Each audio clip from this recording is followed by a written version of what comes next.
नमस्कार विद्यार्थी मित्रांनो, सावरपाडा एक्सप्रेस कविता राऊत या पाठाच्या पहिल्या भागात आपण बघितलं की सावरपाडा या एका आदिवासी पाड्यामध्ये राहणारी मुलगी, पाण्यासाठी वणवण करणारी, लाकूड फाटा जमा करणारी, तिने आपल्या भारताचं नाव कसं उंचावलं या पाठाचा थोडक्यात परिचय आपण करून घेतलेला होता।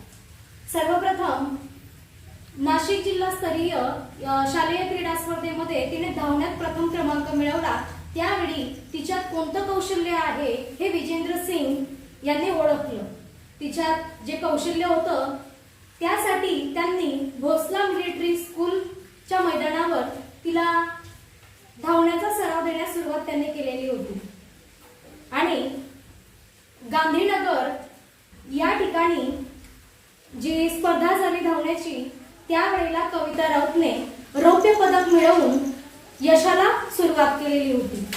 परंतु नाशिक या ठिकाणी सराव आणि हर्सुल या ठिकाणी शिक्षण या वेळेला तिची खूप धावपळ होत होती।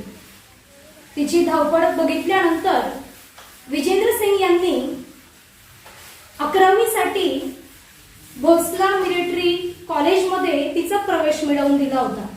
एवढा भाग आपण पहिल्या व्हिडिओत बघितला, परंतु आता मात्र आपण पुढचा जो भाग बघणार आहोत त्यामध्ये कविताच्या आईवडिलांना प्रश्न पडला की ती त्या ठिकाणी राहण्याची सोय तिची कशी असेल, ती एकटी कशी राहील, हा प्रश्न मग विजेंद्र सिंग यांनी कसा सोडवला ते आपण आज अभ्यासणार आहोत।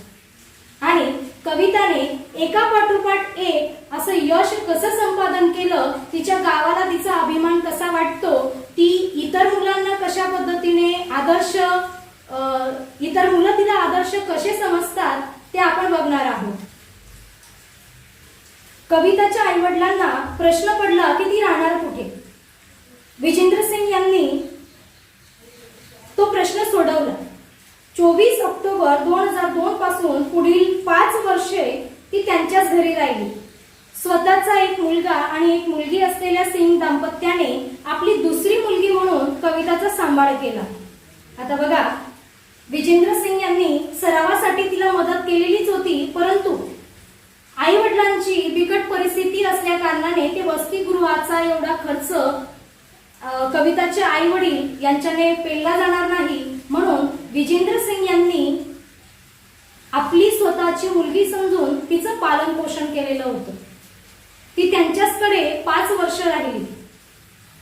तिच्या धावण्याच्या गतीकडे विजेंद्र सिंग यांनी लक्ष पुरवले आणि त्याची प्रचिती म्हणजेच कविताचे यश, प्रचिती अनुभव विजेंद्र सिंग यांनी तिच्याकडून असा सराव करून घेतला की त्याचं एक यश म्हणजे त्याची प्रचिती, त्याचा अनुभव म्हणजे कविताने मिळवलेलं यश होतं। आणि एका पाठोपाठ एक विक्रम तिच्या नावावर झळकू लागले। विजेंद्र सिंग यांनी तिला ट्रेन केलं, प्रशिक्षण दिलं आणि त्याच्या माध्यमातून कविताने प्रत्येक स्पर्धेमध्ये, प्रत्येक धावण्याच्या स्पर्धेमध्ये ती यशाचं शिखर गाठत गेली। एक एक विक्रम, विजय, यश तिच्या नावाने झळकू लागलेले होते। पुढे कविताच्या यशामुळे हर्सुल, सावरपाडा या भागास नवी ओळख मिळाली। आज केवळ राऊत कुटुंबालाच कविताचा अभिमान वाटतो असे नाही, तर संपूर्ण हर्सुल परिसराची हीच भावना आहे। आता हर्सुल सावरपाडा हे आदिवासी पाडा, आदिवासी गावाला कुणीही ओळखत नव्हतं, परंतु कविता एका आदिवासी खेडेगावात राहणारी मुलगी, तिने आपल्या गावाचं नाव तिच्या कीर्तीमुळे, यशामुळे तिने उंचावलेलं होतं। आणि एवढेच नव्हे, फक्त तिच्या कुटुंबाला, नातेवाईकांनाच तिचा अभिमान वाटतो असे नाही, तर संपूर्ण गावातील, त्या पाड्यातील प्रत्येक व्यक्तीला तिचा अभिमान वाटतो। जसं उदाहरण म्हणून एखाद्या ग्रामीण खेडेगावामध्ये राहणारी मुलगी असेल किंवा मुलगा असेल, मोठ्या उच्च पदावर जातो, अधिकारी बनतो, त्यावेळेला त्याचे नातेवाईक, शिक्षक किंवा मग त्या गावातील जी लोक असतात त्या गावातील लोकांना त्यांचा अभिमान वाटत असतो। मग तीच बाब या ठिकाणी कविताच्या बाबतीत झाली, कारण कविताने आजवर खूप कठीण प्रसंगातून जीवन जगलेलं होतं, म्हणून प्रत्येक गावातील व्यक्तीला तिचा अभिमान वाटतो। नवी दिल्लीतील राष्ट्रकुल स्पर्धेत कविता जिंकल्याचे जाहीर होताच हर्सुल सावरपाडा येथे जणू काही दिवाळी साजरी झाली होती. स्पर्धेत विजयी झाल्यानंतर कविता आपल्या गावी येणार म्हणून सकाळपासून जो तो स्वागताच्या कामात गुंतला होता.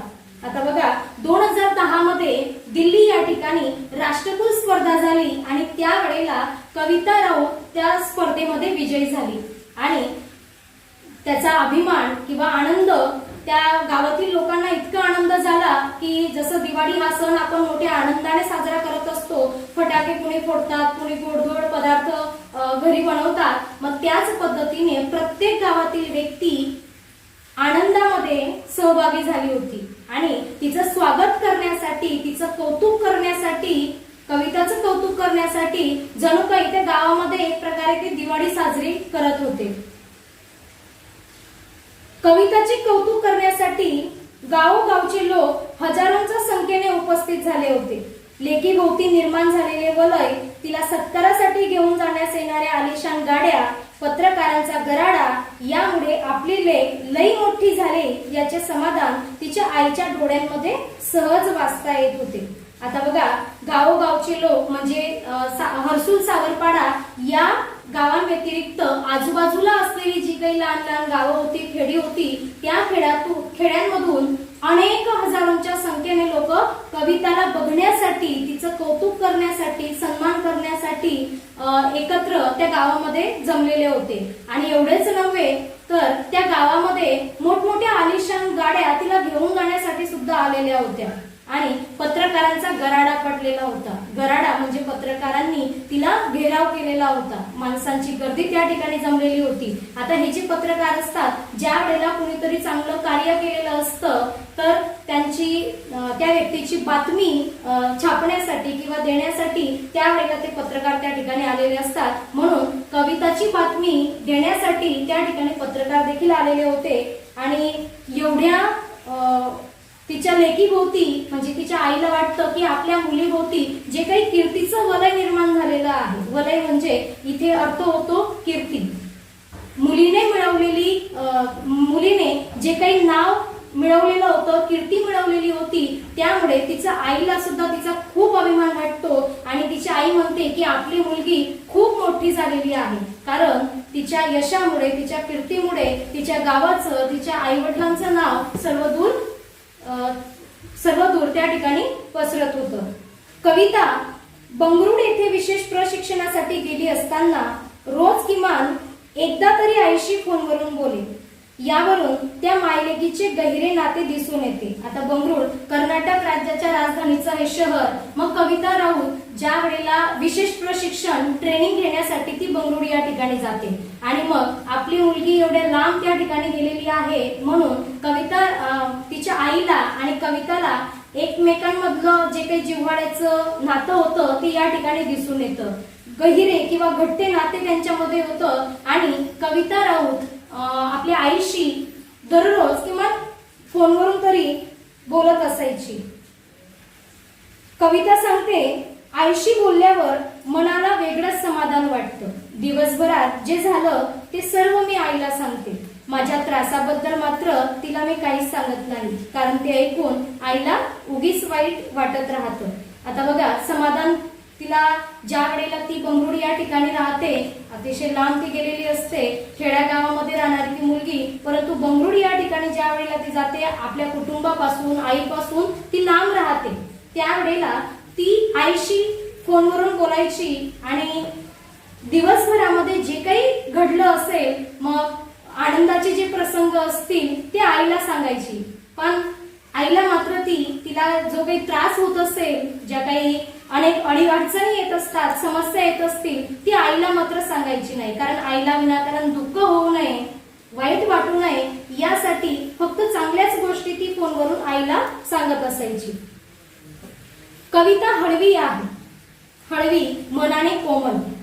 प्रसिद्धीच्या वलयाने तिच्या स्वभावात काही फरक पडलेला नाही. आता बघा कविताचा स्वभाव जो आहे तो हळवा आहे, कोमल आहे मनाने, पण तिने आजवर जे काही यश संपादन केलं, तिचं नावलौकिक झालं, प्रसिद्धी तिला मिळालेली होती, परंतु या प्रसिद्धीमुळे ती भारावून गेली नाही. तिच्या तिच्या मनामध्ये किंवा ती अहंकाराने गर्वाने फुलून गेली नाही. तिचे पाय अजूनही जमिनीवरच होते. तर उदाहरणार्थ असं सांगता येईल की काही जे व्यक्ती असतात, प्रसिद्धी मिळाली तर त्यांच्या मनामध्ये एक प्रकारे त्यांना गर्व येतो, अहंकाराने ते फुलतात, जणू काही हवेत उडायला लागतात. तसं मात्र कविताच्या बाबतीत झालं नाही. कविता जशी होती, तिचा स्वभाव अगोदर जसा होता तसाच होता राहिला आणि म्हणून या ठिकाणी प्रसिद्धीच्या वलयाने तिच्या स्वभावात कोणत्याही प्रकारचा फरक किंवा बदल झालेला दिसून येत नाही. बाप लेकीच्या नात्यातील विण ही तितकीच गहिरी. लहानपणी आपले बोट धरून चालणाऱ्या कविताच्या पायांमध्ये मोठेपणी इतके बळ येईल असे तिच्या आई वडिलांना कधी वाटलेच नव्हते. आता बघा, बाप लेकीच्या नात्यातील विण ही तितकीच गहिरी म्हणजे आईवर जेवढं प्रेम तिचं होतं तेवढंच प्रेम ती वडिलांवर करायची. म्हणजे वडील आणि तिच्यातलं नातं सुद्धा घट्ट होतं.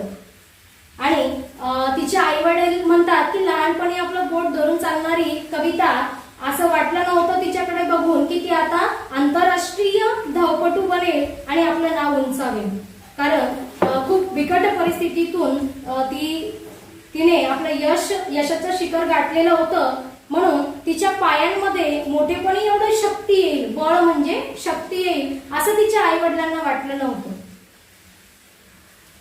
कविताच्या यशाचे सर्व श्रेय ते प्रशिक्षक विजेंद्र सिंग यांना देतात. कारण आई वडिलांनी जरी कविताला जन्म दिलेला असला तरी सुद्धा खरं तिच्यामध्ये असलेलं गुणकौशल्य हे विजेंद्र सिंग यांनी ओळखलेलं होतं आणि त्यांनी तिला आजवरच्या या प्रवासामध्ये खूप साथ दिली, खूप मदत केली. आणि एवढंच नव्हे, जे यश तिला मिळालेलं आहे, जे नाव तिला आता संपादन तिने केलेलं आहे, त्याच्या मागचं श्रेय फक्त विजेंद्र सिंग यांना ते देतात. जेव्हा कविता प्रतिकूल आर्थिक परिस्थितीशी झगडत होती तेव्हा तिला आर्थिक मदत मिळावी म्हणून जो भेटेल त्या प्रत्येकास विनंती करण्यास विजेंद्र सिंग यांनी कोणताही कमीपणा वाटू दिला नाही. आता बघा की परिस्थितीशी झगडत म्हणजे ज्या वेळेला कविताची वाईट परिस्थिती होती, आर्थिक म्हणजे पैशांसंबंधी तिला अनेक अडीअडचणी येत होत्या. कारण धावण्याचं ज्या वेळेला प्रशिक्षण दिलं जात असतं, मग शूज असेल, खाण्यापिण्याचा म्हणजे जो काही आहार असतो त्यासाठी कपडे असतील, त्यासाठी राहण्याची सोय असेल किंवा ज्या मैदानावर प्रशिक्षण घेतलं जात असतं त्या ठिकाणची जो काही खर्च येत असतो, त्या सगळा जो खर्च लागतो तो पैसे म्हणजेच ते मिळवण्यासाठी तेवढे पैसे तिच्याकडे नव्हते. म्हणून विजेंद्र सिंग यांनी जो कोणी श्रीमंत व्यक्ती भेटेल त्या व्यक्तीला कविताबाबतची, तिच्या परिस्थितीबाबतची माहिती देऊन ते तिला मदत करण्यासाठी ते लोकांना विनंती करत असायचे. त्यांनी या बाबतीत की आपण कुणाकडे पैसे मागतोय किंवा हात पसरवतोय याची त्यांना कोणत्याच प्रकारचा कमीपणा त्यांना वाटला नाही. जो भेटेल त्याच्याशी ते विनंती करून मदत मागत राहायची. तेव्हा त्यांनी कमीपणा वाटू दिला असता तर कदाचित आज कविता या स्थानापर्यंत पोहोचू शकली नसती. विजेंद्र सिंग यांना जर वाटलं असतं की आपण कुणाकडे कशाला हात पसरवायचे किंवा कुणाला मदत मागायची नाही असं जर त्यांनी ठरवलं असतं तर कदाचित आज कविता राऊत त्या उच्च स्थानापर्यंत पोहोचू शकली नसती असं या ठिकाणी लेखक म्हणतात. पुढे बघा, गेल्या काही वर्षापासून कविता कुटुंबापासून दूर राहत असली तरी तिने सर्वांचे प्रेम जपले आहे. ती अनेक वर्षापासून प्रशिक्षण घेण्यासाठी, सराव करण्यासाठी तिला वेगवेगळ्या मोठमोठ्या शहरांमध्ये जावं लागत असतं. ती घरापासून, कुटुंबापासून लांब राहत असते. त्यांचं प्रेम त्यांना मिळू शकत नाही ती लांब राहत असल्या कारणाने. परंतु जरी ती लांब राहिली तरी सुद्धा आपल्या कुटुंबातील माणसांचं प्रेम तिने आपल्या मनामध्ये जपलं होतं. ती त्यांच्यावर आजही त्यांची आठवण काढते, तितकंच प्रेम ती त्यांच्यावर करत होती. घरचे सण समारंभ, उत्सव यांमध्ये प्रत्यक्ष सहभागी होता येत नसल्याची खंत कविताला वाटते. खंत वाटणे, खेद वाटणे, वाईट वाटणे या अर्थाने. आता गावाकडे सण, उत्सव, समारंभ मोठ्या आनंदाने साजरे करत असतात. सगळे लोक एकत्रित येत असतात. जसं आपल्या इकडे आपण अनेक सण उत्सव साजरे करतो, मग तसंच त्यांच्या त्या गावामध्ये सुद्धा अनेक सण उत्सव जे होतात ते मोठ्या आनंदाने साजरे करत असतात. मग त्या सण उत्सवामध्ये कविता मात्र सहभागी होऊ शकत नव्हती, कारण तिला सरावासाठी दुसऱ्या शहरांमध्ये लांब राहावं लागत होतं. म्हणून ही खंत ती या ठिकाणी व्यक्त करते. पण तरी देखील तिला असं वाटतं, जरी आपण त्या सण समारंभामध्ये सहभागी होऊ शकलो नाही, परंतु आपलं जे ध्येय आहे, आपलं लक्ष फक्त सरावाकडे ती लक्ष देत होती. सरावाकडेच तिचं लक्ष होतं. बंगळुरूच्या क्रीडा केंद्रात कविताला तिच्या आवडीच्या अजून एका गोष्टीपासून दूर राहावे लागले. तिला सण समारंभापासून दूर राहावं लागत होतं, आपल्या कुटुंबापासून लांब राहावं लागत होतं. आणि आणखी एक म्हणजे कोणती गोष्ट दिलेली आहे की ती गोष्ट तिला त्या ठिकाणी मिळत नव्हती. त्या गोष्टीपासून तिला लांब राहावं लागत होतं. तर ती म्हणजे वांग्याची भाजी आणि नागलीची भाकरी. आता बघा, नागली ही नाचणी असं त्याला म्हणतात. जसं बाजरीचे दाणे असतात, बाजरीसारखंच असणारं ते धान्य आहे, ते लालसर रंगाचं असतं. त्याला नाचणी किंवा नागली असे म्हणतात. तर हे तिला बंगळुरू या ठिकाणी खायला मिळत नव्हतं, त्यापासून ती लांब राहत होती. कवितामुळे सावरपाड्याचे नाव आज सर्वदूर पसरले आहे. कविता तिथल्या मुला मुलींसाठी आदर्श ठरली आहे. आता बघा, कविता राऊत एक उत्कृष्ट धावपटू बनली, म्हणून सावरपाड्यामध्ये आजवर सर्वदूर तिचं नाव पसरलं. म्हणून जे काही मुलं आहेत, तरुण मुलं मुली असतात, तर कविताकडे बघून त्यांनाही असं वाटतं की आपण हिच्यासारखं धावपटू बनलं पाहिजे. ते कविताला आदर्श मानतात, कारण प्रत्येक व्यक्तीच्या जीवनामध्ये कुणी ना कुणीतरी आदर्श व्यक्ती असतं. तुम्ही कोणत्याही क्षेत्रामध्ये तुम्हाला पदार्पण करायचं असेल, जे तुम्हाला बनायचं असेल, त्या क्षेत्रातली ती व्यक्ती जर तुम्हाला खेळाडू बनायचं असेल, तर या ठिकाणी सुद्धा कविता राऊतला ती मुलं मुली आदर्श मानतात. मग ज्या ज्या क्षेत्रामध्ये आपण पदार्पण करतो, त्या क्षेत्रातली ती एक आदर्श व्यक्ती आपण डोळ्यासमोर ठेवत असतो. काही मुला मुलींना जर विचारलं तुमचे आदर्श कोण, तर ते शिक्षक सांगतात, आई वडील सांगतात. मग तसंच या ठिकाणी जर उत्कृष्ट धावपटू बनायचं असेल, तर मग ते मुलं मुली कविता राऊतला आदर्श मानत असतात. आज कविता भारतातील अव्वल धावपटू आहे. पीटी उषा या धावपटूला ती आदर्श मानते. आता बघा, इतर मुलं मुली कविताला आदर्श मानतात, परंतु कविता राऊत मात्र पीटी उषा ही जी धावपटू आहे, आंतरराष्ट्रीय धावपटू आहे, हिला ती आदर्श मानते. धावण्याचा सराव ती मनापासून करते. आपल्या प्रशिक्षकांनी दिलेल्या छोट्या मोठ्या सूचनांचे कटाक्षाने ती पालन करते. आता कविता राऊतच्या बाबतीत म्हटले की ती सराव करत असताना तिचे प्रशिक्षक जे सांगतील त्या सूचनांकडे तिचं बारकाईने लक्ष असतं. कशा पद्धतीने सराव केला पाहिजे, कोणत्या ठिकाणी ती चुकते, तर ती दुरुस्त करून कसा सराव केला पाहिजे, हे ज्या सूचना प्रशिक्षक देत असतात, त्या सूचनांकडे तिचं बारकाईने, कटाक्षाने म्हणजे बारकाईने तिचं लक्ष असतं. आता कविता काय म्हणते? कविताचे म्हणणे आहे, मेहनत करणे आपल्या हातात असते. मेहनत हाच उद्दिष्टाकडे, ध्येयाकडे नेणारा महामार्ग आहे. हा महामार्ग आपल्याला यशाकडे नेतो. आता बघा, कविता म्हणते की फक्त मेहनतीने आपण आपल्या उद्दिष्टापर्यंत, आपण ठरवलेल्या उद्दिष्टापर्यंत, ध्येयापर्यंत पोहोचू शकतो. सहजपणे तुम्ही जर म्हटलं की मला सहजपणे खेळाडू मी होऊ शकतो, अभिनेता होऊ शकतो, किंवा आणखी तुम्हाला जे काही बनायचं असेल, डॉक्टर असेल, इंजिनियर असेल, ते सहजपणे मी बनून जाईल. तर सहजपणे कोणतीही गोष्ट मिळत नाही. मेहनत आणि प्रयत्न त्यासाठी करावे लागतात. जे तुम्ही ध्येय ठरवलेलं असेल त्यासाठी तुम्हाला प्रयत्न करावेच लागत असतात. आणि आणखी एक उदाहरण सांगता येईल, जसं बहिणाबाई चौधरी त्यांच्या संसार या कवितेमध्ये म्हणतात, अरे संसार संसार जसा तवा चुल्यावर, आधी हाताले चटके तवा मिळते भाकर.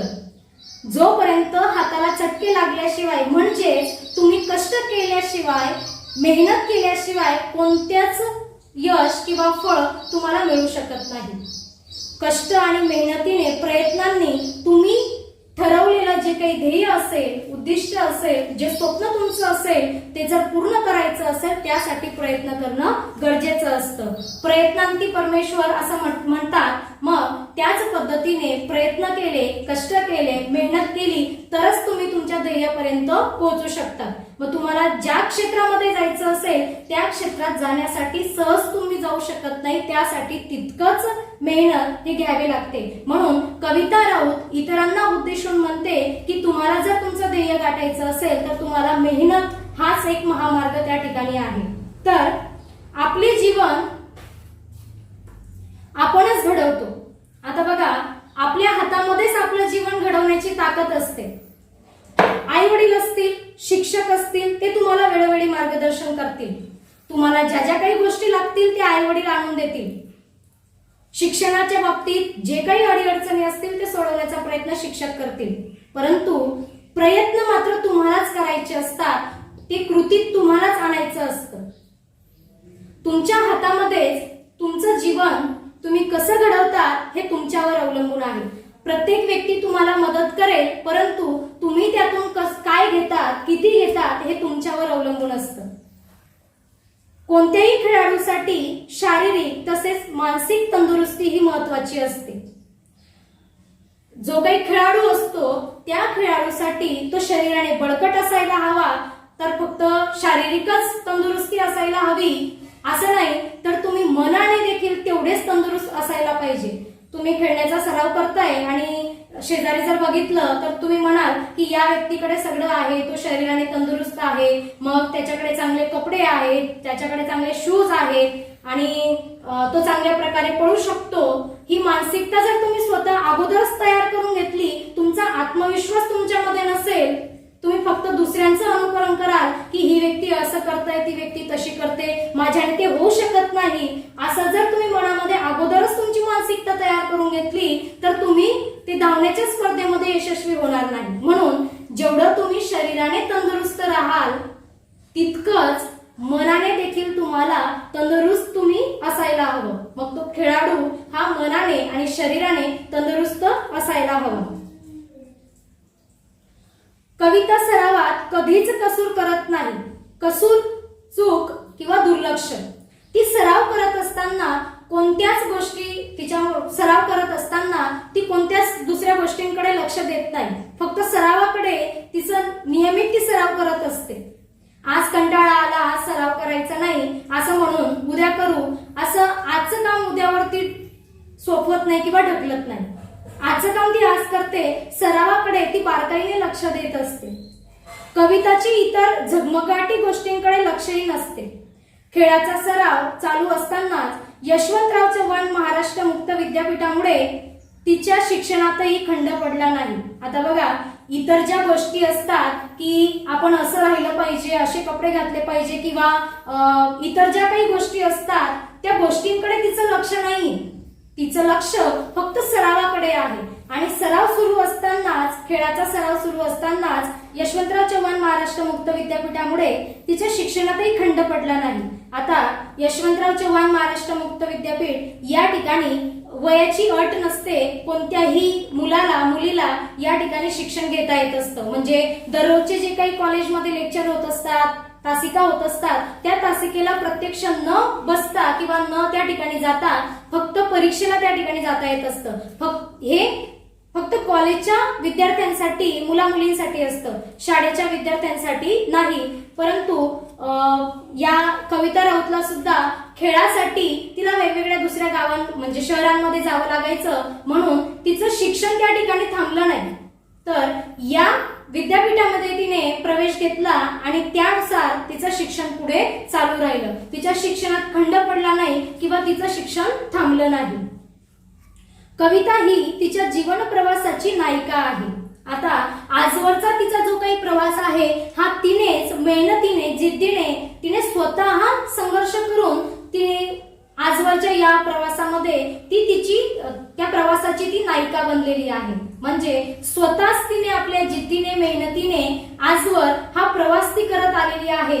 आणि यामध्ये तिचे आई वडील आणि प्रशिक्षक विजेंद्र सिंग यांनी तिला वेळोवेळी मार्गदर्शन केलं, सहकार्य केलेलं आहे. विद्यार्थी मित्रांनो, या पाठामध्ये आपण अभ्यासलं की कविता राऊत हिने लहानपणापासून तर तिचा आजवरचा जो काही प्रवास आहे त्या बिकट परिस्थितीतून तिने कशा प्रकारे जीवन जगलं आणि आपल्या भारताचं नाव उंचावणारी एक उत्कृष्ट धावपटू ती कशी बनली हे आपण या पाठामध्ये अभ्यासलं. तर तुम्ही सुद्धा जिद्दीने मेहनतीने इतरांसारखेच बनण्याचा प्रयत्न करायला हवा। पाठ तुम्हाला समजला असेलच तर PVM YouTube चॅनलला सबस्क्राईब करा। व्हिडिओ आवडल्यास लाईक करा। धन्यवाद।